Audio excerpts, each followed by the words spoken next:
The first thing I noticed was that the wing was gone. I pressed my forehead to the window, blinking hard, but outside there was only black. No wing, no engine, no blinking tip light, just a flat, swallowing darkness where metal should have been.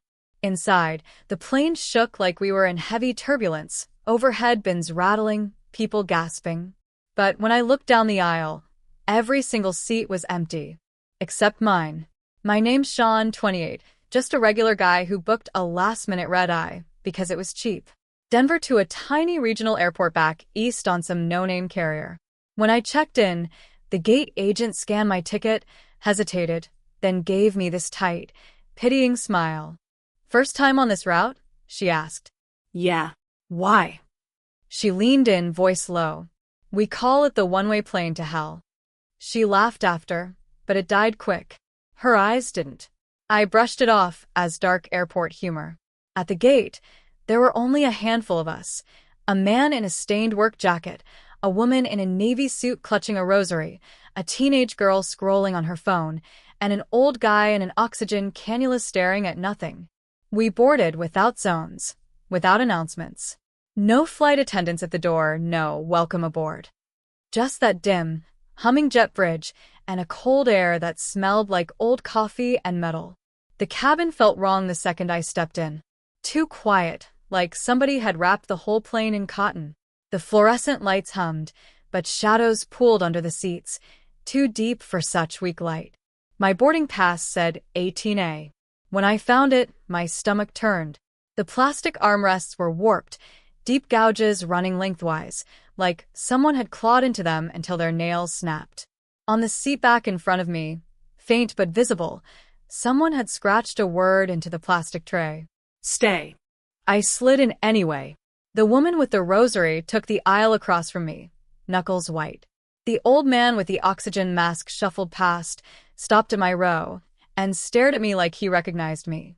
"Bad luck, kid," he muttered. 18A. "Why?" I asked. He just shook his head and kept going.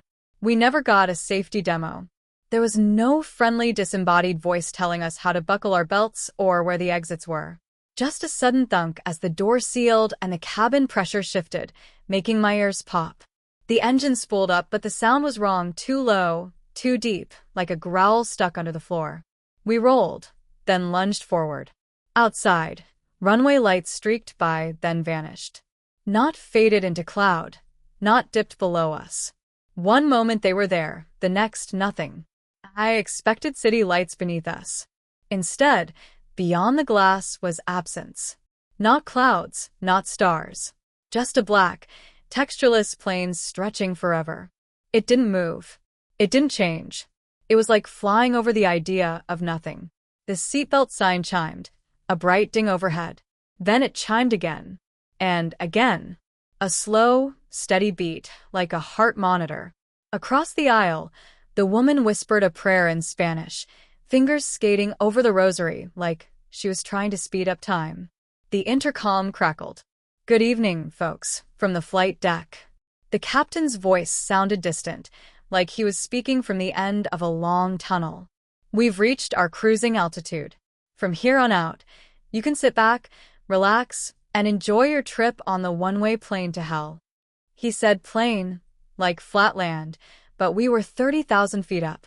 A few people chuckled, uneasy. I didn't. Because under his voice, layered like a bad echo, I heard my own. A softer version of me, far away, whispering through static. "Don't unbuckle. Don't look at the wing." I froze, hand halfway to the belt latch. My window shade was still up. And where that wing had been, there was now movement, ripples in the darkness, like something huge was pacing along an invisible edge. Every overhead call button pinged on at once, orange lights stabbing the dim cabin, though no one had touched them. The man in the work jacket stumbled into the aisle, eyes wide. "Where's the crew?" he demanded. There was no one to answer. He stalked toward the front, grabbed the curtain to first class, and yanked. There was no first class. Just another stretch of identical seats, all empty, all the way to the cockpit door. He spun, swore, started down the aisle toward the rear galley. Every few steps, The plane flickered, lights stuttering like a dying bulb. For a second, in one of those flashes, all the passengers were gone. No woman, no teen, no old man. Just rows of pressed, polished seats and smoldering black handprints on every headrest. The plane dropped. Not turbulence. A sickening, stomach-up-and-throat plunge, like an elevator cable had been cut. Oxygen masks did not deploy. The woman's rosary snapped, beads skittering down the aisle. Somewhere behind me, a baby wailed. Except there had been no baby on this flight. The intercom screamed with feedback, then cut to silence.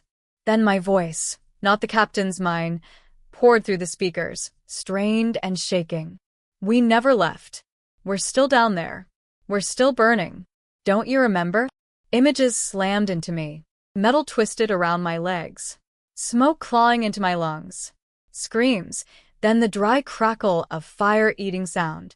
The armrests in 18A, softening under my hands as heat melted plastic into skin. I looked down. For a heartbeat, my fingers weren't fingers. They were blackened stubs fused to the seat. I jerked my hands back with a shout. In the aisle, the old man with the oxygen mask was standing calmly. Now, mask gone, eyes clear. Some of us get one more ride, he said. One more chance to see what happened. The cabin lights went out. Total darkness. No engines, no air hiss, just my breathing and the faint, faraway roar of something on fire. I squeezed my eyes shut.